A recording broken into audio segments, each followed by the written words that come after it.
What the fuck is up, everybody? It's John Escudero, and I don't have my camera this week, but I'm with my boy Caesar, and we're supposed to be joined by a couple other people. They might make it, they might not. I am not honestly sure. But we'll get right into AEW Dynamite. Let's go. What up?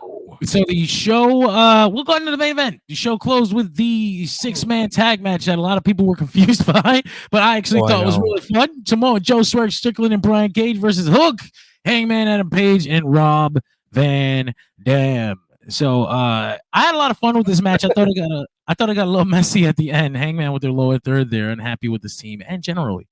There was a point where I thought Hangman might have gotten hurt, but he seemed to be okay. They go over with the Swerve Hangman stare down to remind us that this is the AEW's forever feud, and I'm pretty much down with it. I feel like this is the first. I mean, you got Hangman and Kenny Omega, but that was like a story that they, worked on for a long time. This feels like AEW's real first organic rivalry that just appeared out of nowhere, and now let's run with this shit. Oh, hey, look, we're joined by our boy, All Elite Gary. There he is. Hey. Yes. Yeah, it's been certainly a while, so thanks so much for the patience, everyone, and I am officially back. Welcome back. It's been a long time. I know everybody's busy with life, so we never want to talk down to you for being gone. We miss you, and we love that we have you back. Finally. What'd you think of that main event, though? I will say the main event really, really was appealing to me. Just bell to bell was just perfect. They're making Swerve look strong like they usually do. They're making you wonder with Hangman. I feel like this triple threat is really living up to the hype right now. I love how. Oh, go on. No, go ahead. I was gonna say I just thought that. I'm sorry. I said go ahead, and then I fucking spoke. No, he spoke about the triple threat, and I thought there was no way this was gonna be the main event of the pay-per-view. But they put out like a T-shirt this afternoon, and it specifically says the main event on it, and I was like, oh, that's interesting. But not that this main event would have any problem being a main event. Excuse me. It's one of the more heated stories on AEW TV right now. I just thought it was interesting to put a multi-man world title match above the Sting retirement, and I honestly still don't think they're gonna do it. Like, I still think maybe the T-shirt was a mistake. It's like, how do you come down after that? Like, confetti, Sting's crying, and we're all emotional, and we're supposed to go to like another match after that? No. We can't do that. I was going to say, John, I'm hoping that is the main event more than the triple threat title match. For sure. It's just, I can't imagine myself emotionally going from the heavy Sting retirement to like, all right, it's wrestling time again. Like, that's got to be the end of the night. That's what we go off the air with. So how are you going to be able to do that? Yeah, exactly. Hey, look, there's places where the main event doesn't even come on at the end of the show, and they have multiple main events. So I get it. So the main event, while I really enjoyed the match, the finish, RVD going to sleep made sense. Tony Schiavone with the line of the night. Nobody gets higher than Rob Van Dam. Yeah. It's funny that we're talking about RVD. I want to get your guys' opinion. So, as you know, TK tweeted something with 420, which is going to be probably RVD's next match in AEW. Could we see potentially the debut of Matt Riddle? I thought that would be I had when they announced Rob Van Dam for a collision on 420 with no opponent, I immediately thought like they're gonna do the Matt Riddle surprise and it'll be the 2 weak guys on the 420 show.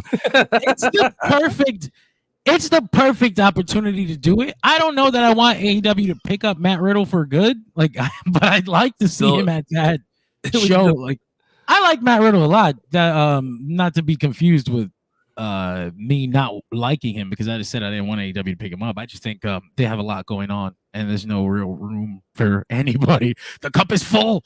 It's overflowing, if anything. The cup runneth over, if you will. But I'd be down with that. And I actually do think it's going to happen. I just hope it's not a contract thing. It's one time weed show. As a stoner, I approve. They call it some kind of weed name too, wouldn't they? The show. If they could just call it Collision 420, that'd be fine. That'd be absolutely fine. You don't have to get all cute with the. I know he loves to do his fucking double. The two words start with the same letter deal. Wacky Weed Chronicles Collision. No, I don't. Yeah, I don't need that. Dude, funny as hell. Though. Giant weed leaf for the entrance. I guess if we don't have anything else to say about the main, we can cut back to the beginning of the show.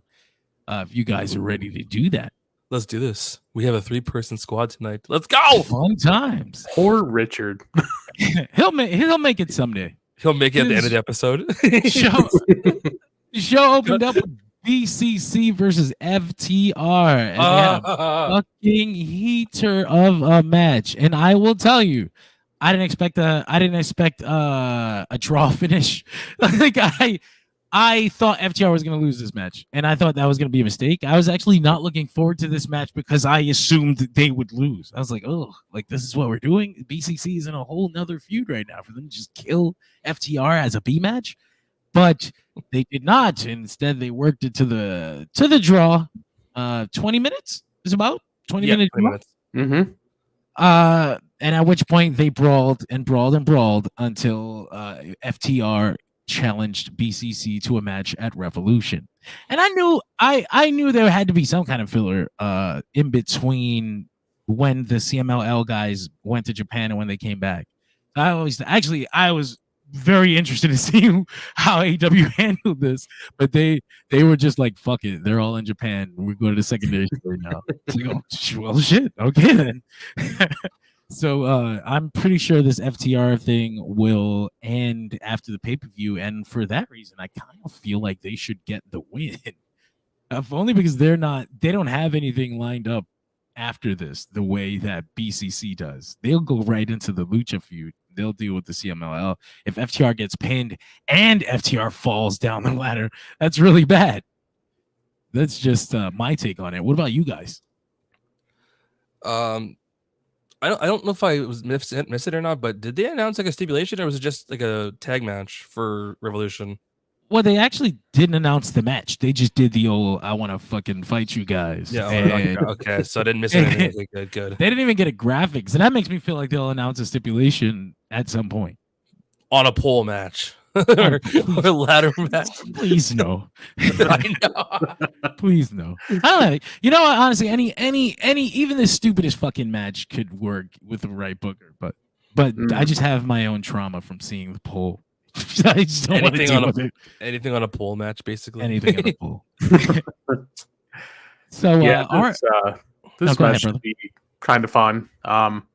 John, I think it was you actually, where it might be a 2 out of 3 falls, and yeah, I mean that would make the most sense. Feels like FTR, that's the norm for them, and they have a banger match every single time when they're in that stipulation. So,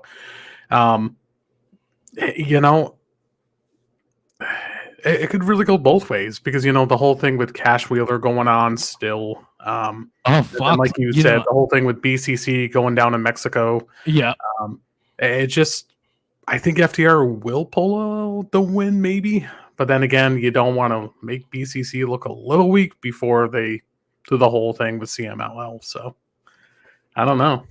It could go either way. That's the best part about it, honestly. That's what makes this the most fun when you don't know what's coming. Like tonight, like I said, I thought it was a foregone conclusion that John Moxley and Claudio would just win. So pleasant surprise with the no contest draw. And I like FTR's signature match being either the 2 out of 3 falls or let's do the damn dog collar match. I'm a big fan of wrestlers having signature matches. Let's do an AEW first tornado dog collar match. Please no. That just reminds me of the kennel from hell. Oh gosh. Spoiler though, John Moxley will in fact bleed no matter what. He already bled from us mentioning that. and I appreciate him for it.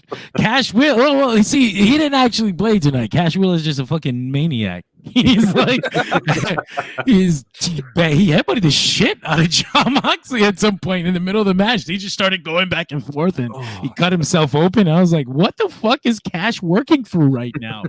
Could we get him some help? So, shit, man, that's our opener. I entirely forgot that Cash Wheeler was facing charges. So that changes my whole outlook on. That's why he was freaking out. Now I definitely would have thought that FTR was going to lose tonight. So them getting the draw is actually pretty surprising. Like a double surprise, even knowing it happened. Like, oh, shit, that's right. He was supposed to go to jail. What do you guys think about the draw? Is this like their second draw in like the last couple weeks? Me personally, I have no issue with the draws because it's making people believe like wow, should they really lose? Or in this case, like it's a little surprising just because, you know, it's not the norm where there's going to be either an outside shenanigan or it's just going to be the usual predictable route where BCC or FTR wins or whatever. Honestly, if I had to pick, honestly, I'd rather take the draws over the DQ kind of thing because, like, at least they'll go the full 20, completely destroy each other. Hell, at a pay-per-view, I don't remember what episode it was about when you guys said something like the build-up could be complete garbage, but the actual match could be a complete 5-star situation at the actual show. So Facts. Let them have a draw, let them recover, and for God's sakes, no pole match. I'm okay with the draw. I'm fine with the draw. Actually, in the 5 years they've been in existence, they've used it 7 times. I think it's the 7th. I'm less fine with it being used so frequently, but part of that was the surprise for this draw. Like I didn't think it would happen so soon after a couple weeks. Somebody else went to a draw a couple weeks ago. It was very recently on AEW. Swerve and Hangman. That was one. Yeah, just a couple weeks ago. So I definitely didn't see it coming, but like you said, Caesar, I personally prefer the draw, if only because it allows you to have bigger matches. Like sometimes I hate to do the comparison thing, but just because I need a point of reference, sometimes on WWE TV, you either can't do a big match or you know that the big match is going to end with shenanigans, like because these guys are just too fucking important. Like there's no way Drew McIntyre and Cody Rhodes is going to have a clean finish because they're two of the biggest fucking guys on the roster. Yeah. So because I don't like the stupid distraction finishes, I prefer the draw always. I hope it stays infrequent. I would not want to see a draw next week. Or at the pay-per-view even. And shame on AEW for being different. Hello, Gregory. How you doing out there? Damn, follow the card properly. No. I mean, I see when people say things like that, I try to understand where it's coming from because you can always find something helpful. Even when it's like actual real criticism, like when somebody actually genuinely feels like, man, this is not the thing I'm used to and it bothers me. Then I can have a conversation with that person because I'm like, well, I actually enjoy this thing. Let's talk about it. Not to mention, it's like a mini cliffhanger. So they're like, oh, we have to wait till next weekend or next, like whatever. I like that. And then you're like, shit, I gotta quit work and break up with my girlfriend and wait for the next episode. Whatever it is. I don't care if it's our anniversary. This match is happening. Hey, listen. There's nobody who should have an anniversary the day Bryan Danielson and Kenny Omega have their second match. But moving on the show, we got Orange Cassidy versus Mike Bennett in a match that was originally supposed to be Trent Beretta versus Mike Bennett, but the doctor would not clear Trent, so he was sent home. And knowing that backstory, these guys going out there and having the 10-minute match that they did, or 9 to 10-minute match that they did, even more impressive because they just had no idea that they would be wrestling each other until minutes before they went out there. So I'm always, being a big in-ring fan that I am, I'm always impressed at things like this. Although the ending, this is great. Yeah, I love that part. Yeah, mostly wondering how he didn't get counted out. But you know what? We'll move on. Pro wrestling. So Jake Hager. Jake Hager comes out and makes a save. Hometown boy setting up his match on Rampage against Roderick Strong. It's one of those things where I entirely understand the logic. It's like it's the hometown guy, and you want to try to get him out there if you can. But it was so out of nowhere. Like the last time we saw him, he was depressed post Jericho Appreciation Society, right? He had given up the hat, and we didn't see him again. Well, there's no part of the Jake Hager character that we've been introduced to that tells us that this is something he would have done. So that's why I was like, oh, it's Jake Hager. What the fuck? He'll just have his match with Roddy on Friday and he'll disappear again. So it's harmless, but I kid you not. When the music was playing, I was like, "Who the fuck is that?" Yeah, and then I realized. Then here comes a guy that's all tan and shit. I'm like, Jake Hager, like that. Yeah. I mean, like you said, John. I mean, I get it, the hometown boy thing, but I did not no. He's just never been a babyface. So it's like, what the fuck? I mean, in AEW, like he's never been a babyface. So it's like, what are we doing? But this might have also been due to the fact that Trent got injured. Because you imagine it might have been Orange Cassidy that comes out and saves Trent from the beatdown instead. But, true. That is a good point. Yeah. Jake Hager's just in the back eating a fucking burger, and they're like, hey, we need your help. What are you doing right now? I got like 5 minutes to get to the ring. Oh, okay. Oh shit. All right. I'm sorry. It's gonna big with the home tonight, but okay.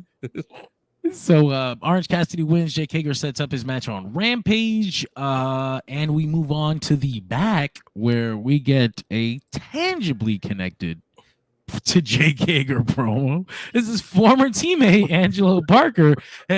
Sets up for a date with Ruby Soho. I don't get to watch Rampage as much lately, but this fucking story coming out of nowhere threw me off for a minute. I had to do some research to find out that they had gotten to this place in their storyline. I was mostly entertained by Ric Flair's limo pulling up and Ruby being like, "Is that all right?"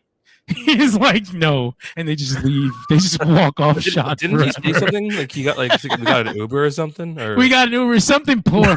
Yeah, that's what I remember. I mean, the Black Flair is used to being in these nice, freaking luxurious Cadillacs into a fucking Jeep Wagoneer. Like, Rick, it's like it's one of the staff members' G wagons, and he's like, "I'm gonna borrow it." Hey, I drive a Jeep Grand Cherokee, but come on now. No, that's legit hilarious. I mean, not as funny as I did not hear what he was talking about, so I was very confused when he walked up to the Young Bucks door. I was like, "What the fuck is going on?" So I rewinded it, and I heard that he was angry that he wasn't part of the Sting retirement as much as he could be, and still, it did not clear up my confusion. I was like, "Wait, what the fuck? Like, why is he? What is even happening? Like, at what point were we hinted or even kind of introduced to a plot development where Ric Flair is not happy with this?" I guess this would have been the introduction to that, but with the show, with fucking Revolution only 2 weeks away, it's a little late to establish this part of the story. Pro wrestling. Yeah, it's not. It's part. Sometimes there's some things where I absolutely will be like, "Yeah, it's just pro wrestling," but there's other things that are like entirely preventable. So it's like, did you come up with this yesterday? Like, what the fuck? Were you high? Like, I don't know. I don't know. Maybe it's just me though. What do you guys feel about this Ric Flair and Young Bucks? Well, we don't know what it's gonna lead to, but just this segment. No, you said it did make you wonder a little bit. I really thought maybe there was going to be a couple minutes after the main event. We're going to see probably Flair in the back and then just like being to shreds. That's what I thought at first, what was going to happen. But no, that does make you wonder what the hell is indeed going to happen. But I mean, they do call Flair the dirtiest player in the game, so should be very interesting. He's also turned on Sting like a million times. Yeah. It would honestly be. it would be a really, really nice close to Sting's career if he would have been the guy to kick Flair off his team. Like, you know what? Every time we've gotten close to this kind of position in my life and you were on my team, you fucked me. So you can go. There's something poetic too about Sting and Darby closing together, and Darby being the only tag team partner to like never turn on Sting. There's story elements here that I would like to see them pick up on, but I think they were mostly just playing with the meta of it, like because it felt like a meta promo. Like the idea is like Rick is like, I don't like the way I'm being used, so I'm going to the EVP's office. And then like the story set it up to look like he's walking to Tony Khan's office or some shit, and then the Bucks open the door. Like I see what was going on. I just don't know where it fits in this story, especially with the promo Sting cuts later on. That powerful fucking promo Sting cut later on in the show. I mean, yeah, go ahead, brother. The one question I got to ask, and I guess kind of a statement I got to say is like, what's the worst we could have happened in regards to Ric Flair showing up? Could it be like, dare we say one of those, okay, my career is over, but here's an extra one-off match where Ric Flair wants something? No, that's what I'm saying. That's the worst, right? That's the worst. Goodness, no. No, I mean that not only is that the worst, that's like I feel like that's the least possible thing. Like that's not going to happen. I just think what I'm saying. We don't want that, so let's put that over here. off the side of the cliff. I just think everybody involved is too smart to do that. Like Flair himself, like you can die. We'd prefer you didn't. That's all I'm saying. I'd prefer you stay at ringside. Stay at ringside, Grandpa. That's it. I was against him being part of this at all. So I'm still like, you know what? The less the merrier. But that's just me and how I feel about seeing Ric Flair on TV these days. I mean, to tell you the truth, I've never been a fan of Flair in general. I have no idea why, and I've been watching wrestling for over 30 years. It's just I've just never been so joyous about the dude. It's just I mean, his last match, his little Ric Flair last match, that was sloppy as shit anyway. I saw clips. He almost died. I get it. He was fucking nuts. He almost died. Asleep on the apron too. Probably unconscious at best. I can see where you're coming from, especially in the last 30 years. Like Ric Flair has been celebrated legend, but his deteriorating physical state over the last 30 years is kind of what this generation of fans is going to take his legacy. And it doesn't make it any better when he continued to get physical after his perfect retirement. So I understand where you're coming from. I still have a little bit of reverence for Rick. He exists in my heart still. It's just that I have this thing about leaving the memories alone. Like, pun intended. I hate to see wrestlers continuously show up and just chip away at what's left of themselves, whether physical or not. So when Ric Flair shows up, I just kind of get a empty feeling, like, oh, okay. I mean, I can deal with the woo off. That's probably it. That's fine. Like, I don't mind. Like, the way WWE used to utilize legends, not the ones that they used to bring back all the time to be on TV, but they used to bring in the legends and do like a Legends Night or like a fucking, they come in and they give like a rah-rah speech to the sad baby face or something, and then they disappear, like, I'm fine. I like that, actually. I think that kind of stuff is cool, but like, Ric Flair being entirely involved in the storyline, it fucks me up. I don't want anything to do with it. So I'm like, okay, like I like meta stuff. I'm fine. I like the two-sided stuff like that, but this is not for me. So we'll see how it ends up. But moving on after that, we had a pretty funny backstage segment with this mashup team where Hangman is just furious. Rob is just looking for weed. Hook is Hook.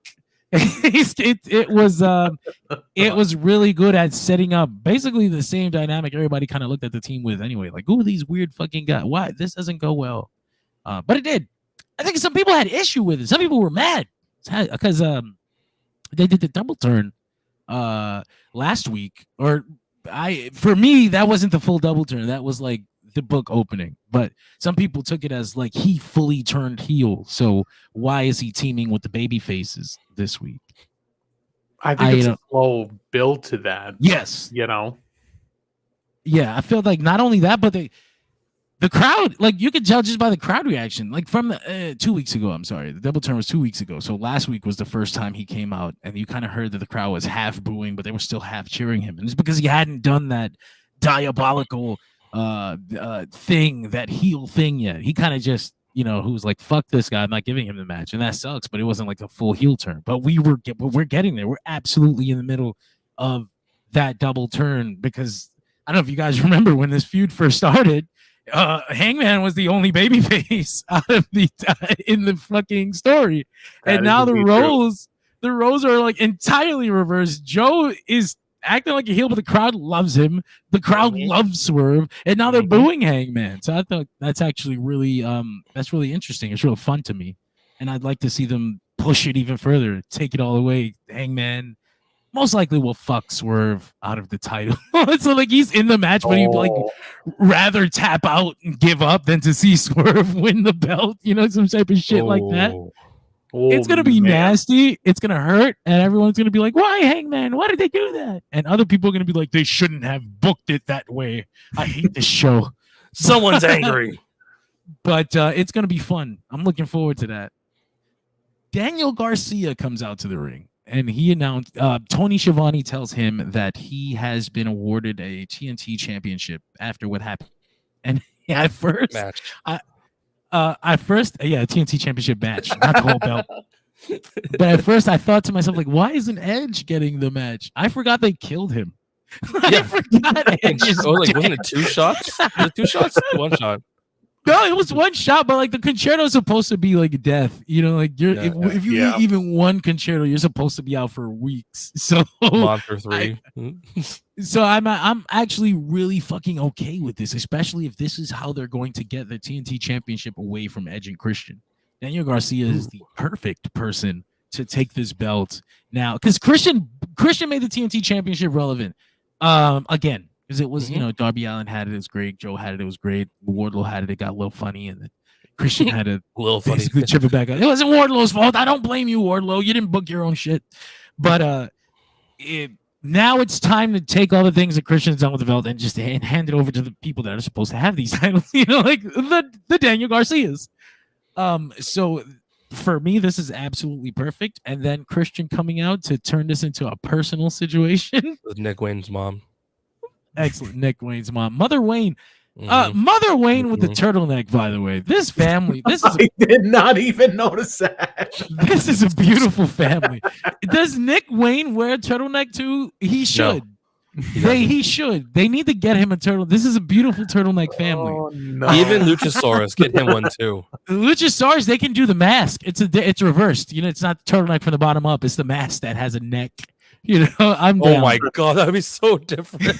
I'm so fucking down. The whole family dressed like that. Let's do this. Christian does the old classic, I found out you had a dad, and I found out he was dead.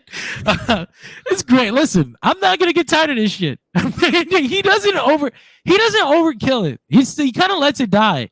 Sometimes you think like, oh, maybe Christian's moved away from it, and then he's like, no. I found out this guy's got a dead dad. Oh shit!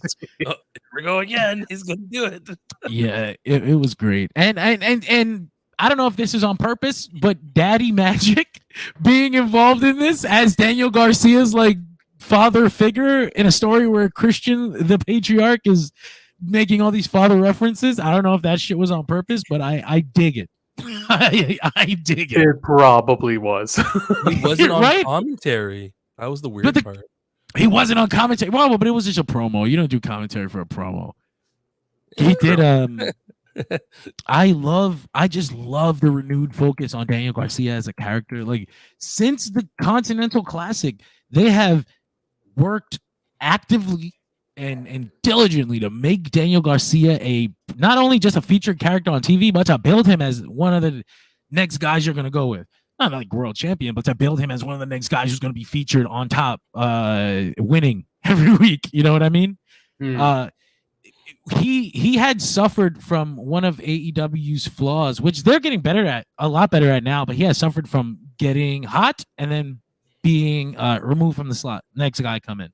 So this is awesome. This is like the exact opposite. This is not only good for him, but it tells me that they recognize their issue and that they're working towards fixing that. I love that. That's what I love about this damn company.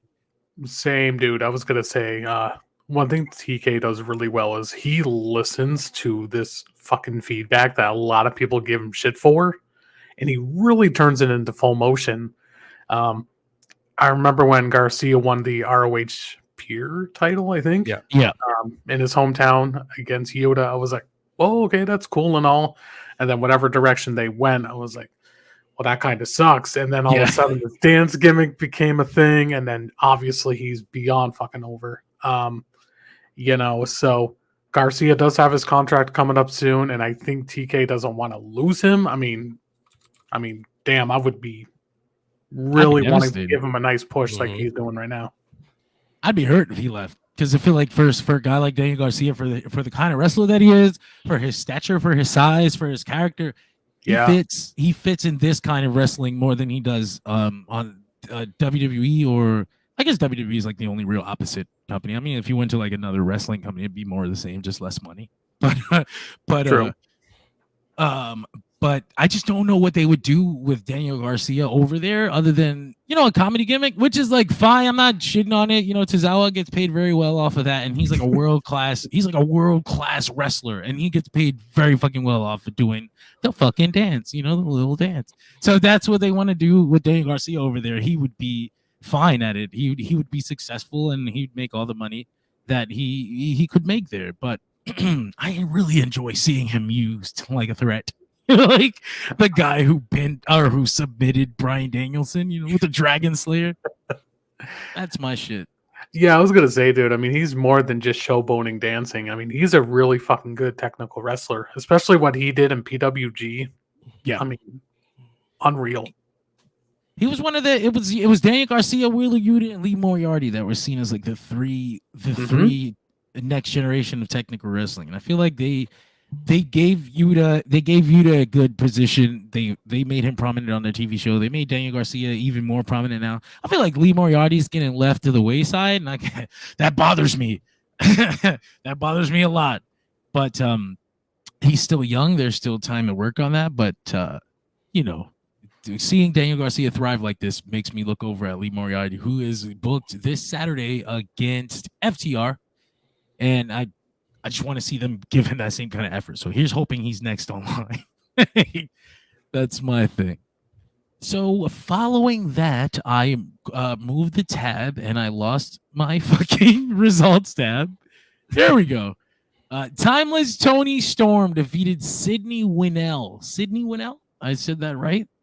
I thought Tony Khan was real funny for this, actually, because it was advertised as two women's matches, right? And ultimately, these were both basically squash matches that fit into the same segment that you would have put one match in. I was like, you sly dog. you slick motherfucker. That shot, though. Nice shot. I will say that I thought we could have done... If we're gonna have these garbage the squash match with Toni Storm, you know what? I get it. She's a champion. The champion should be having squash matches, establishing themselves as a threat. I thought Deonna Purrazzo, not these little non-competitive matches are not doing her any favors, man. She's, and maybe it's Madison Rain today, but speaking generally, before I speak about the match today, in general, Deonna Purrazzo has come into AEW, and they slotted her as someone who matters, and they're booking her as someone who has already been on AEW TV. Like I said, you can book Toni Storm to be jobbers in squash matches because one, AEW fans already know who she, and two, she's the champion, so she should be dominant anyway.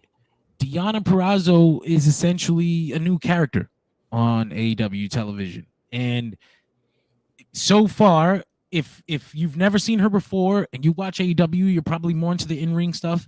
You would have only seen Deonna Purrazzo in 4 shitters.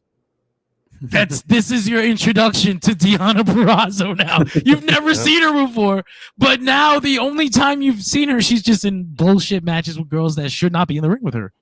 Her and Madison Rayne have an established history in TNA.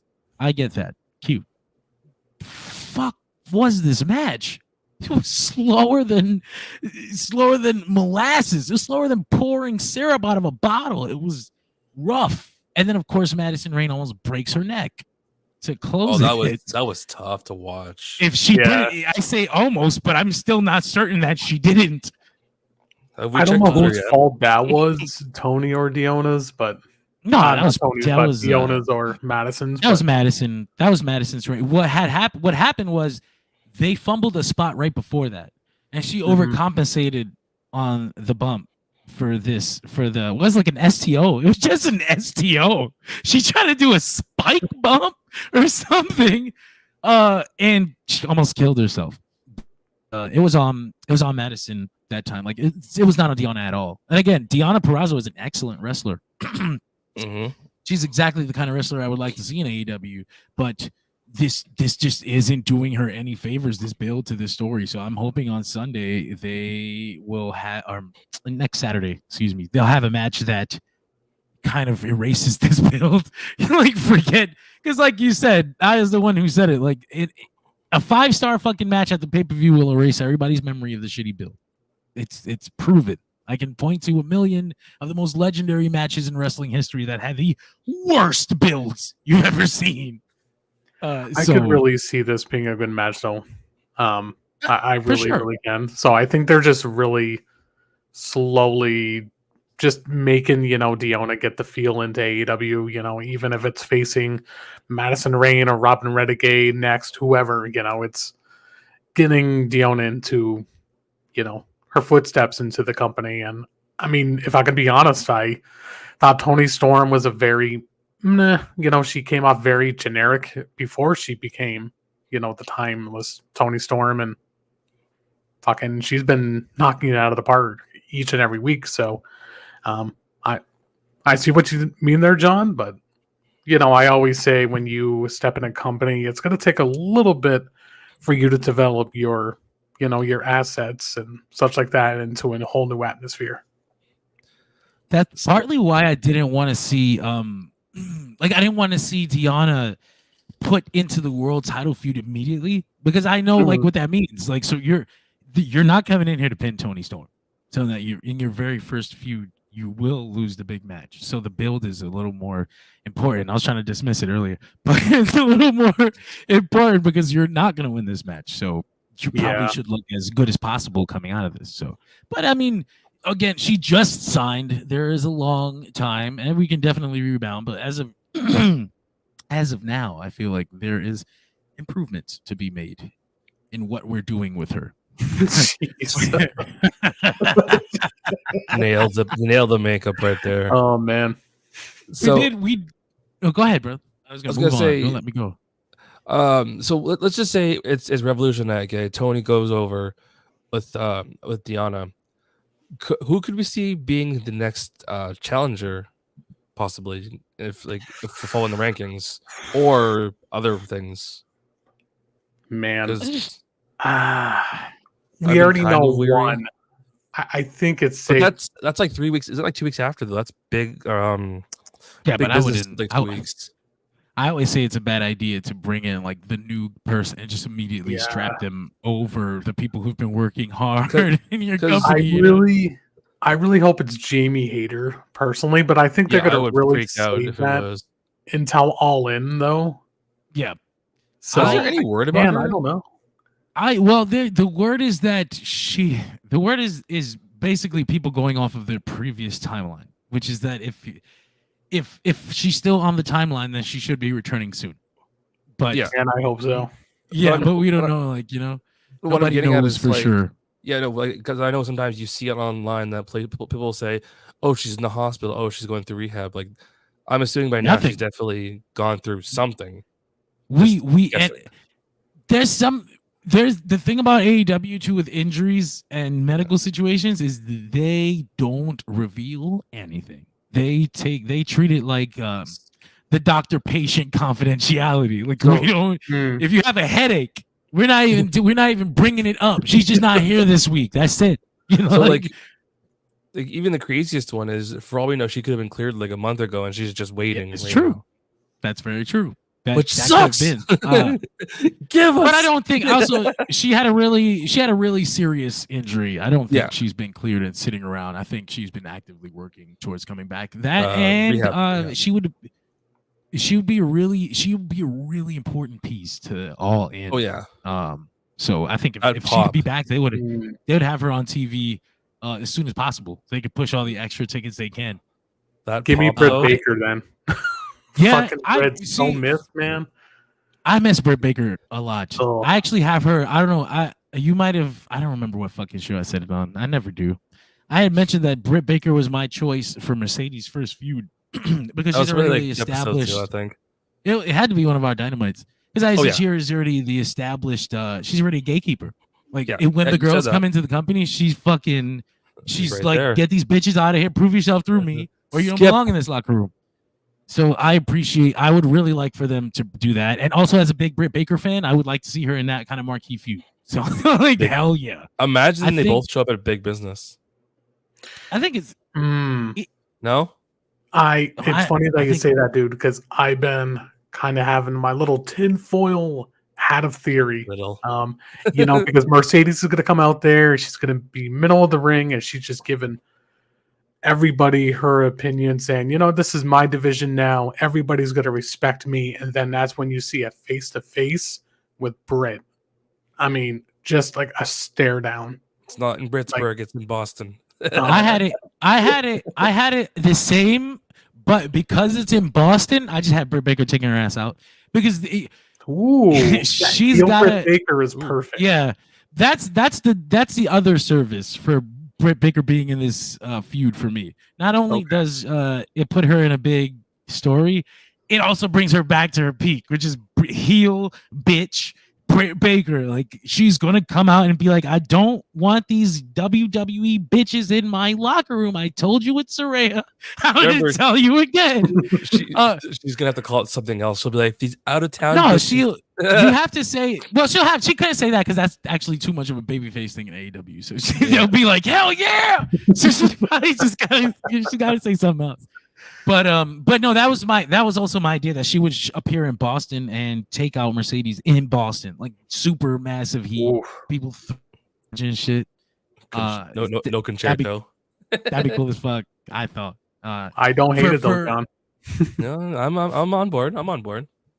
For Toni Storm, I think just trying to survey my memory of AEW television and the way they've been booking the women, I would have to say her next opponent might be Thunder Rosa. Thunder Rosa has the built-in I never lost my title story aspect of it. She's also, I want to say, besides Chris Statlander and Willow Nightingale, she's like a third or fourth most featured woman on television. She still has her collision matches and she's winning and everything. So I think based on that, and on the fact that Chris Statlander and Willow are busy, that I think Thunder Rosa is going to be the next challenger.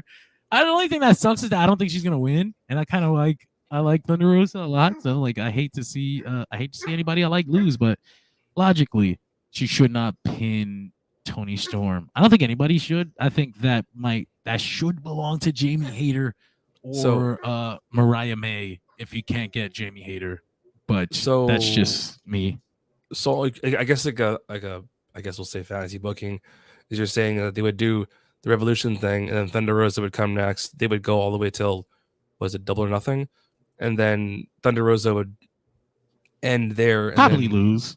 Yeah. No, of course. And then I guess you'd say like maybe same night or maybe a little bit after, then Jamie Hayter would pop out and then story begins. That'd be awesome. Right? That'd be awesome. Of course, that all depends on her. That's the thing about the Jamie Hayter thing is that it all depends on her being ready. Like her, her body. I really hope so. I think Plan B is Mariah May. I feel like they. One, she's British, So that's built in.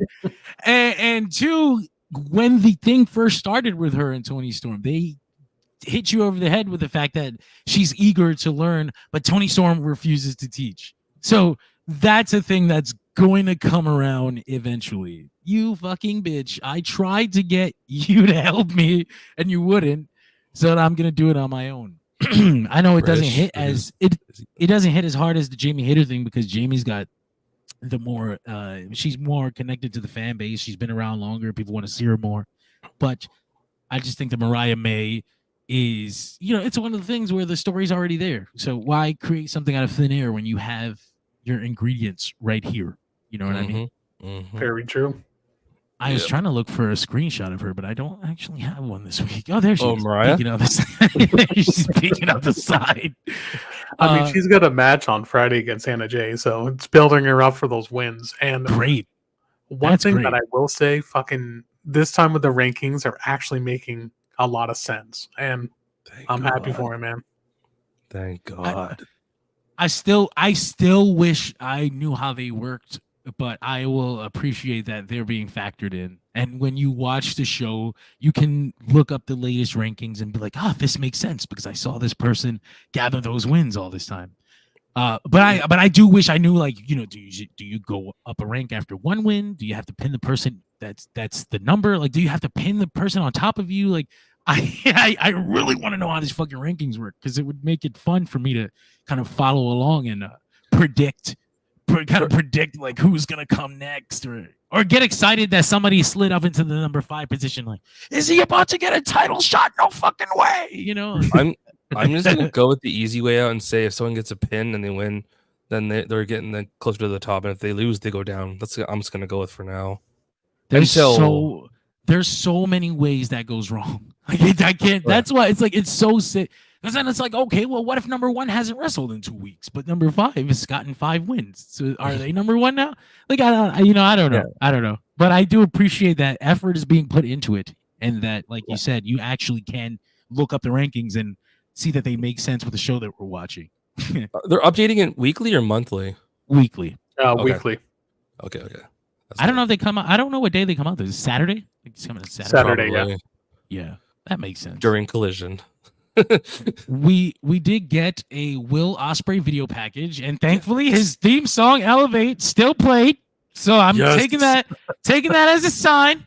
I'm taking it as a sign. Will Ospreay is All Elite next week. What's up? I was gonna say, I don't know if Gary's been paying attention, but for I don't know what episode we were doing. I remember John was like, if it's gonna be his first match on the show, it's gonna be Ospreay and Takeshi to give me that, and it happened like the week after. Mm-hmm. I don't remember what episode it was, but John called it, and it's like John needs to be on the show writing this shit. It makes the most sense. No, they gave Will Washington my fucking spot. No.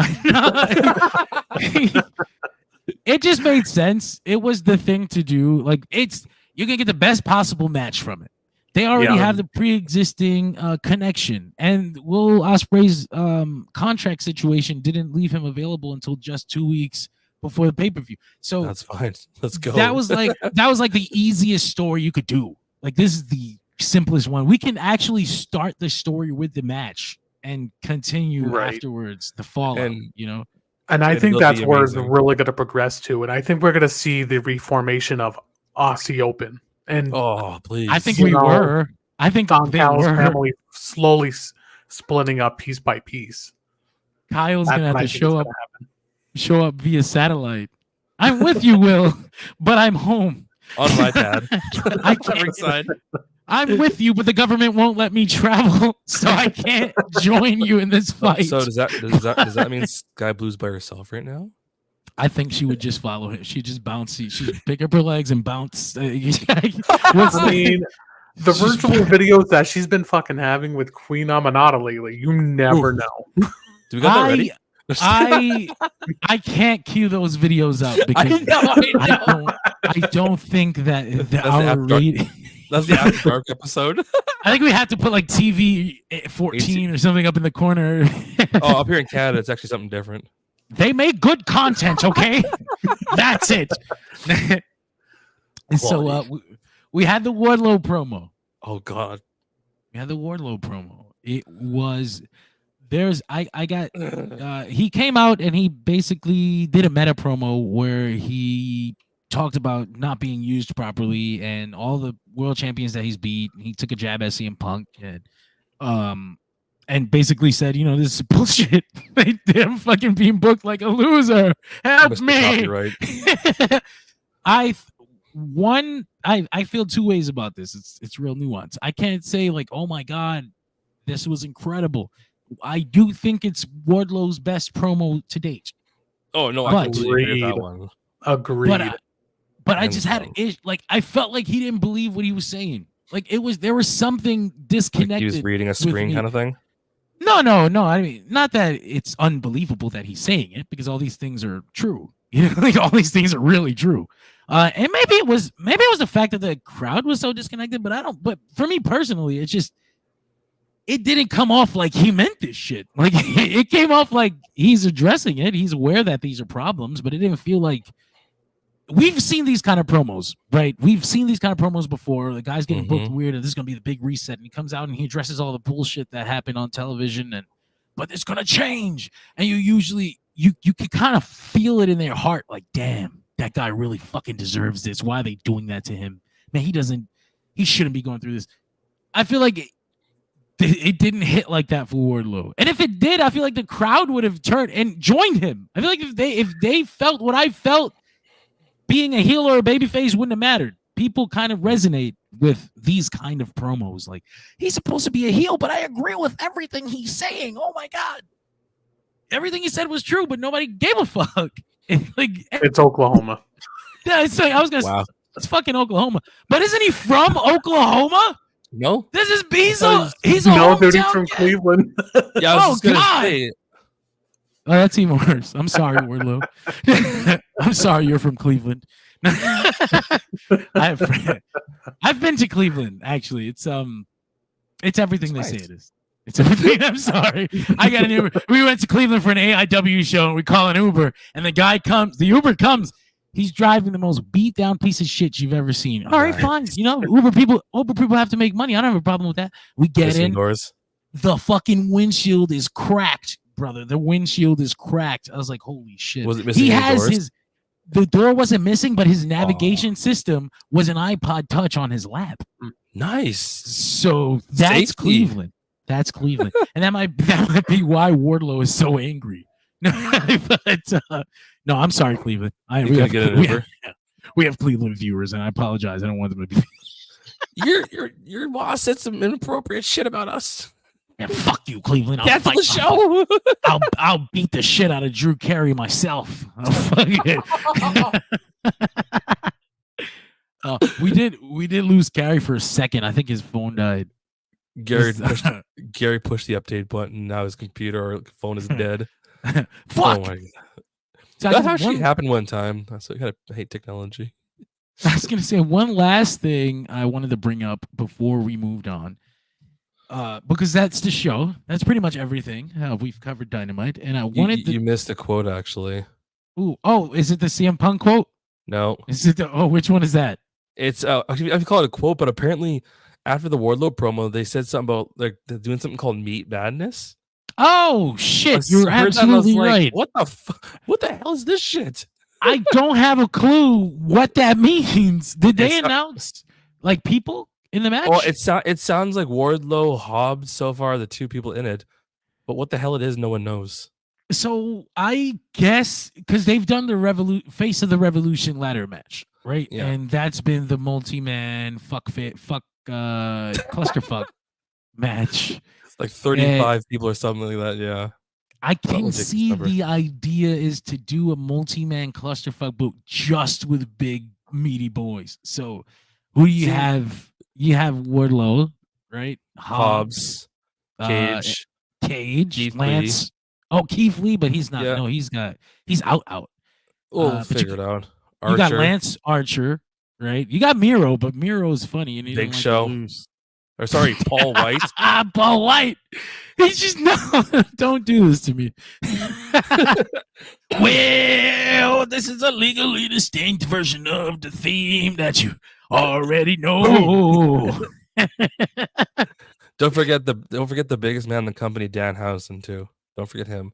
I actually wouldn't mind Danhausen in that kind of funny situation. I don't know what you do with Danhausen in this AEW style. Who the hell company, knows? But it'd be something to watch for that. It's called Meat. Is it Meat Madness? No, but you bring up Danhausen, and I thought about basically he's not happy, and he's made it very clear. He hasn't been used on TV. They played the promo on television that he was going to return, and then they stopped. And then he did randomly return, and then he disappeared off television again. And now he randomly appeared on Ring of Honor to face Brandon Cutler. And it's like he never fit this kind of wrestling beyond a jester character. And what do you do with a jester in this ultra serious situation? Keep it with the best friends. That's it. You kind of have to keep him in the background of other more important things, and it doesn't feel like he's okay with that either. So, and then if you let him go, like, where does he go, right? Like, what do you do? He's going to WWE. Is he? Is going back to the Indies, not getting paid? Maybe TNA. TNA would actually be a pretty good fit. Well, it would have. I think the new TNA has got its own issues, but I mean, the last thing I wanted to talk about tonight was AEW hiring a former WWE senior writer and producer, Jennifer Pepperman. This is an official graphic, by the way. Yeah, I saw that. I was like, whoa. So she was brought in. She's a 3-time Emmy winner, by the way. That is pretty a big flex right there. Fucked me up because then I looked her up and I saw this story about how she came to the WWE creative meeting with her Emmy to flex. Like, oh, wow. Just here's my award. Yeah, no, and I got 3 of these just in case you weren't aware. And apparently Kevin Dunn hated her after that, and she had a heat. But I was like, she's fucking based, and I like this woman based off that story. Kevin, how many Emmys do you have? And this is something I'm probably going to talk about a little more on the flagship Dirt Sheet Radio podcast, but I thought it was interesting that she is a soap opera writer, right? So in some ways she fits the pro wrestling mode perfectly, but in other ways it's like, AEW's never been the kind of company where the soap opera WWE storylines fit. Not that they haven't existed, they have been there, but almost every time people are like, what the fuck, get this shit out of here. I hate the devil. Skip, bring back Bryan Danielson. So I was like, okay, there's 2 ways to look at this. One, you can start being worried that the company is going to lose itself again because they're hiring soap opera writers. But 2, it doesn't appear that is why she was hired. It feels more that she was brought in as like Mercedes Monet's, when Dwayne Johnson came in with Brian Gerwitz, his old creative from WWE 2000. It's like Mercedes came with her creative person. Like, hey, I got a person who writes fucking storylines, and she's good at it, and she's good at it. So if you need some help, and the thing is that Tony Khan, while they have a creative committee and they have wrestlers on the committee, they've never had a writer person before. I've always thought an actual writer. Yeah. And I didn't. I was never one of the people that was like, they need a writer now because wrestling needs a writer. Like WWE started using writers 20 years ago, right? They weren't using writers for the entire 60 years of their existence, and pro wrestling companies don't generally use Hollywood writers. But being a television program, you probably should have someone who can at least put down guidelines on a note so that other wrestlers can repop points. Maybe maybe she can help out Angelo Parker. So I looked up a little more, and as it turns out, she was her primary focus was the SmackDown Women's Division. So that would have put her in charge of stories like Sasha and Bayley being women's tag team champions, but also Sasha and Bayley during the pandemic when they were probably the most over girls on the roster. Double champs. Ding dong, hello. So she's been involved in almost all of pretty much every good Mercedes Moné story for the last 6-7 years. Yeah. So I think I'm okay with her coming in and specifically being like, you know what, I'm working with the women's division, because you know what, I don't think that they have somebody in AEW who can relate to the women on the roster enough to fully book them to their max potential. I think Kenny Omega's people say he's like the booker of the women's division, and in a way that is a misconception, because he's kind of gone right now. First of all, there's that, but there's also that gives you the idea that he sits behind a desk and he writes all the women's stories, right? It's more likely that there's other people who come up with stories and shit, and they run it through Kenny Omega, who approves, disapproves, and says, I'd like this girl in here, or let's give this girl a chance, or she's been working really hard, let's move up. And all the Japanese girls in specific can come to him, translation advice, and to pitch things, shit like that. But he's part of a team. And I think a team headed by a creative writer who specifies in women's fucking wrestling is perfect. Three-time Emmy Award winner, too. Don't forget that. Right? I hope she wears them on a fucking chain. I hope her office has them as you walk in. On the desk, exactly. Yeah. All three of them. Let me just move it away for you guys. Sorry, hold on. anytime somebody says something stupid or doesn't agree with her, she just moves back and lets them look at the Emmy.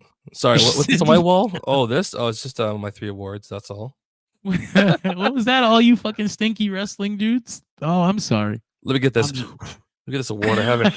My other award. Could you pass me a wipey? I need to take this out. Yeah, sorry, this thing's a little bit dusty. You see, keep going. Keep talking about whatever you're talking about. I have my Emmy award to clean off. Like, I can't remember when you guys. Speaking of the Japanese women, you actually posted, or someone posted on the Dirt Sheet page, a Maki Ito match. I saw that. Yes, that was me. That was actually. I wish I would have posted the video, but I didn't have the video in time, so I just posted the graphic and I went to sleep. But the story is that she has been looking to tag with Minoru Suzuki for years. Like, that's been a joke, and also like one of her driving character things. She's been looking to team with Minoru Suzuki. So she finally finds him. Finally. And they do a segment where they talk and she goes, I want to team with you. And he looks at her and he goes, I don't want to fucking team with you. And then she gets pissed and they start fucking arguing. And she goes, all right, motherfucker, you and me one-on-one then.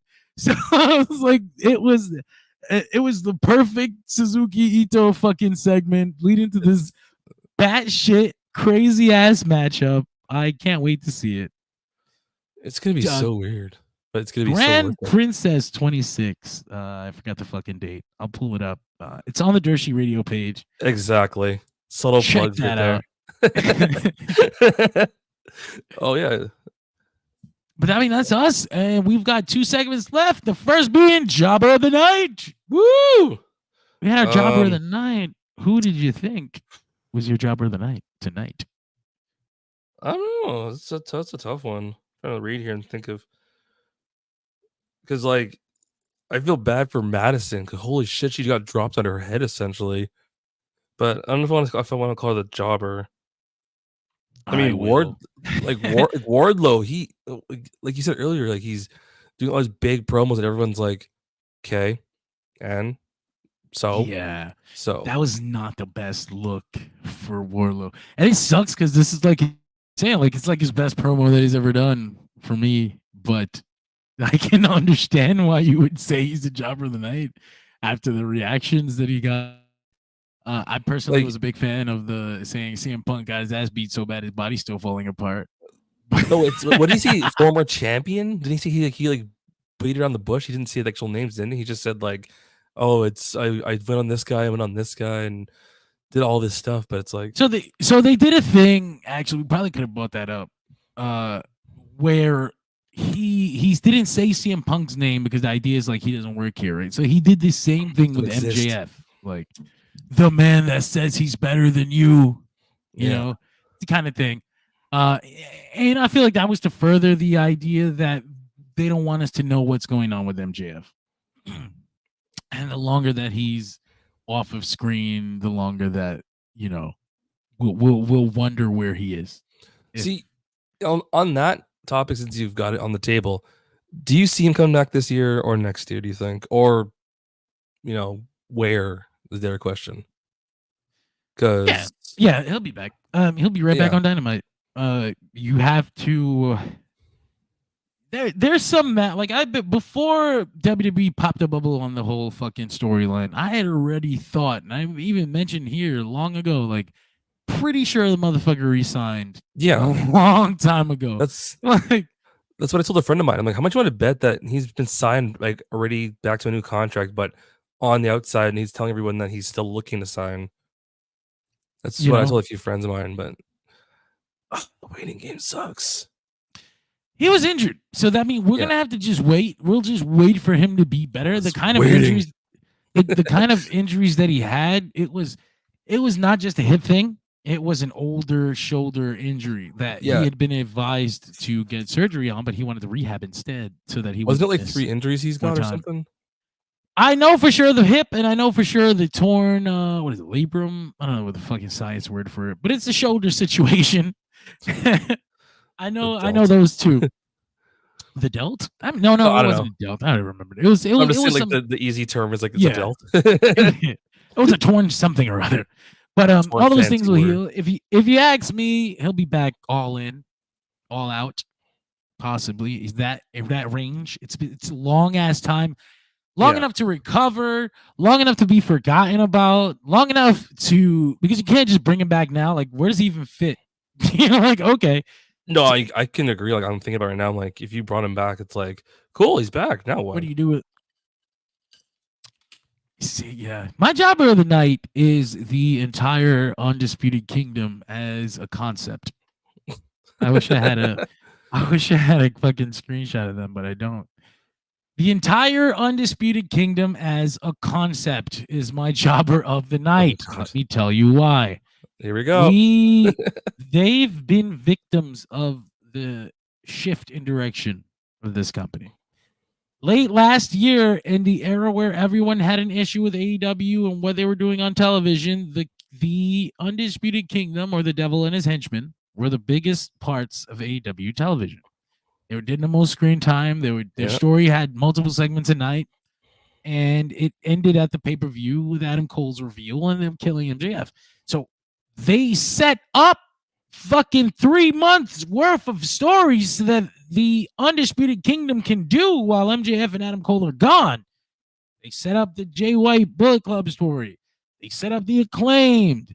They did Hangman. They did Joe. Although at the very least, the Hangman Joe thing spun off into its own situation that still logically connects to this storyline. He's mad Joe had them beaten up, and that spiraled into what this is. But the fucking Undisputed Kingdom were set to feud with the Bullet Club and the Acclaimed. That's why they joined. Remember, they became the Bang Bang Scissor Gang so that they can fight the Undisputed Kingdom.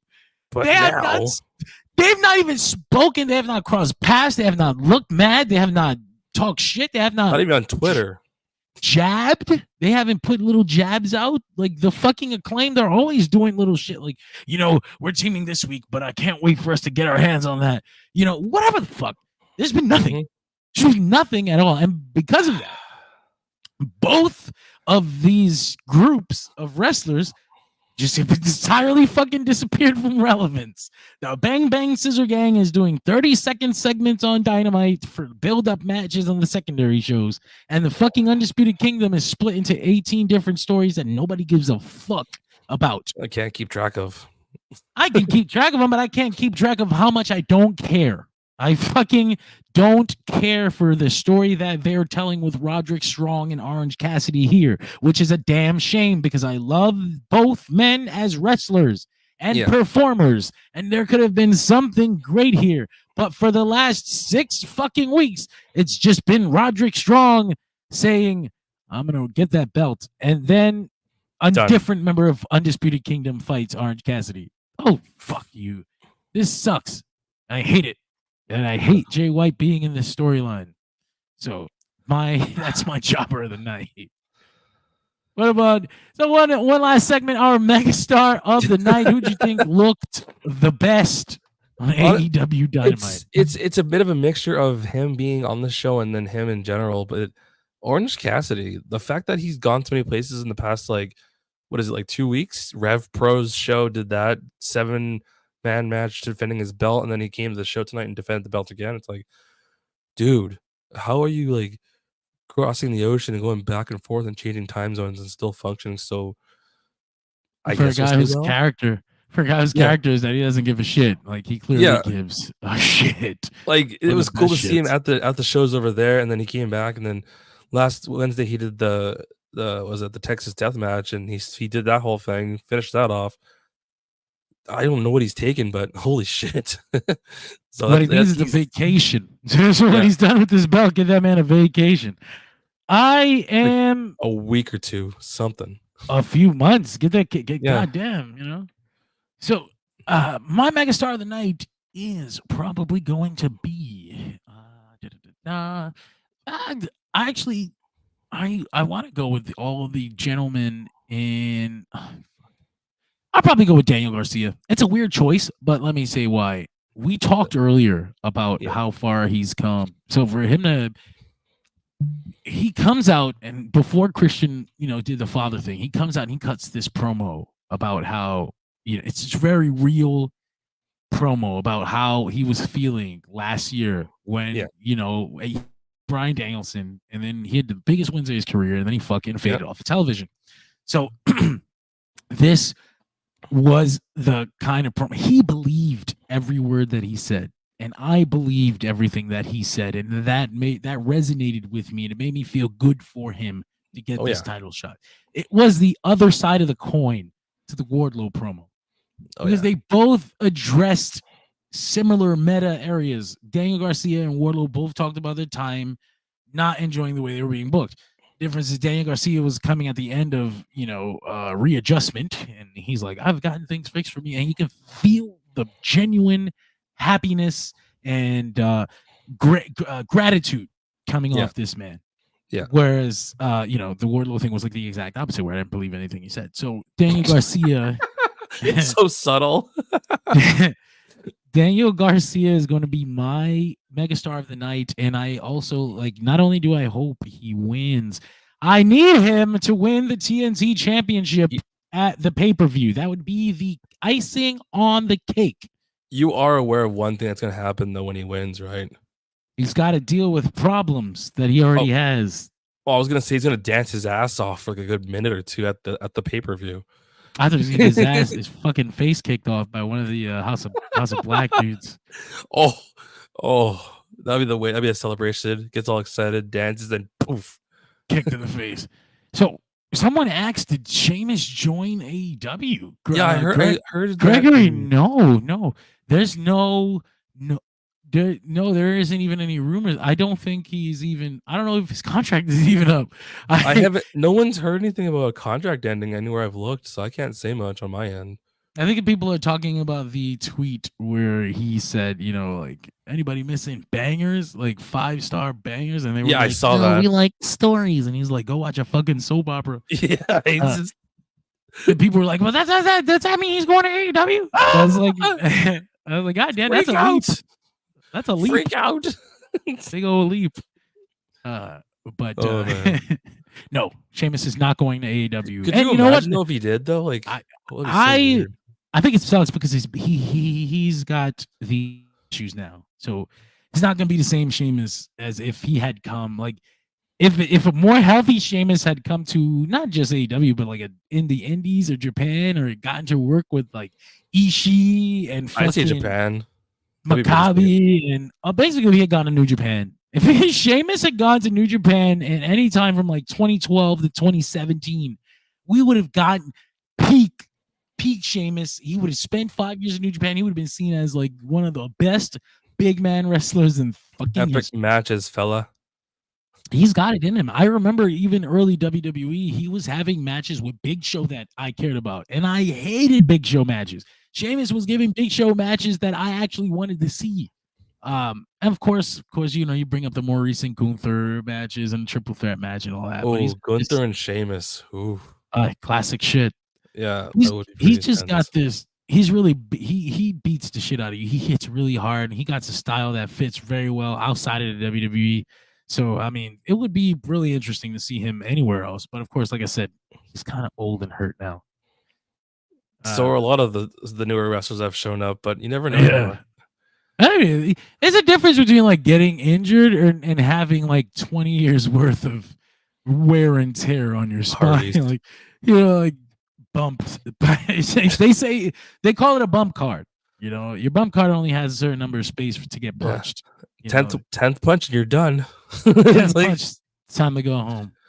Yeah. Speaking of going home, I mean that's us. We're about to take it home. We lost Gary about 10 minutes ago, but I'm gonna say his internet cut out. What do you think? I don't know. I think his phone died. I think I could totally see that. He got tired of our shit and he just hung up. You guys aren't agreeing with me. Yeah, he just hung up. He was like, all right, never mind. Yeah, I had a point to make and no one listened to me. Click. No, we love Gary. We'll see him here next week. And Nick. So we'll see Nick next week. Maybe Richard gets his internet fixed, taken care of. But Caesar, where can we find you, my brother? So, guys, as always. Oh, what's this? We got a message just on the chat. What's it say? Holy shit! Oh, I wish. I freaking John and Caesar, are you guys attending Elimination Chamber Perth in person? Yeah, the cat's out of the bag. We're actually in Perth right now. I can't make my way to Australia, but we'll be doing the next best thing. Thank you for queuing this up, Jay Smith. We'll be doing a live watch along. Do we have the graphic ready? There we go. There it is. Live watch along. Elimination Chamber Saturday morning time. Yeah. On my side of the coast, it will be a 2 a.m. show. I will wake up and we'll be watching it together. Of course, this is the time for the rest of the world. Join us. It's actually kind of funny because I have a nighttime job. I think I might have mentioned it already where I do it, and I'll be getting off of work at 2 a.m. That's awesome. That's perfect. I have the app, like not the WWE app. I have the app we use up here for pay-per-views, PLEs, and I could sit in my ride home and watch the show, and then not miss anything except for like the intro pyros or something. Score. That's how I used to watch. That's how I used to watch the pay-per-views when I had a Saturday shift. It's like I get out right when they start, and I watch the first hour on the ride home. Put the phone on the dash and just chill. Done. I mean, yes, but also, Dirt Sheet Radio does not condone distracted driving. No, God, no, not even close. So, I mean, that's us, man. It's John Escudero. You can find me on the flagship Dirt Sheet Radio podcast every Thursday morning. I've decided to start streaming them in the middle of the night just to archive them on the page. So if you're up in the middle of the night on a Wednesday night, Thursday morning, and you happen to see Dirt Sheet Radio's live, we'll just stop on in. It's probably me, Greg, and Nick just talking our shit about the latest news in the world of professional wrestling. News with a Z. So you can catch me there. You can also catch me. So I'm not a host of the other Rewind shows, but I'm generally producing, directing in the back. I pop in, I pop out, I talk shit. Someone doesn't call the right announcer on a certain show, Tyler. That was. I'm not saying the name wrong because I say the name wrong more than it either. Oh man, so I'm always there. I pop in and out. I bother our hosts. And I get in their way. And I fuck up their subjects and shit. But other than that, man, join us every single fucking day. Monday after Raw, Tuesday after NXT, Wednesday after Dynamite, Thursday after Impact, Friday after SmackDown, Saturday after pay-per-views, and Sunday after select pay-per-views. We also have upcoming events. Check that fancy ass, funky ass graphic out.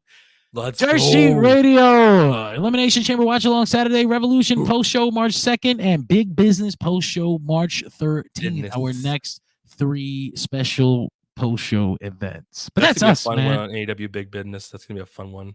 I'm gonna fucking go so crazy. I'm gonna go so crazy. I'm gonna have my camera on. Normally, I have a camera on for those who don't, or for those who just joined us. I'm not usually Bryan Danielson's face. He is actually, Bryan Danielson. I am Bryan Danielson. But yeah, man, that's us. And we'll see you guys next week. As always, thank you for joining us. Boom, hit that graphic. Woo! Catch Matt, our host Matt, whose last name I will not butcher, on tomorrow's Impact post show. We'll see you all. Have a good night. Oh, have a good night, Jay. Yeah, good night and good day. Thank you. Good day.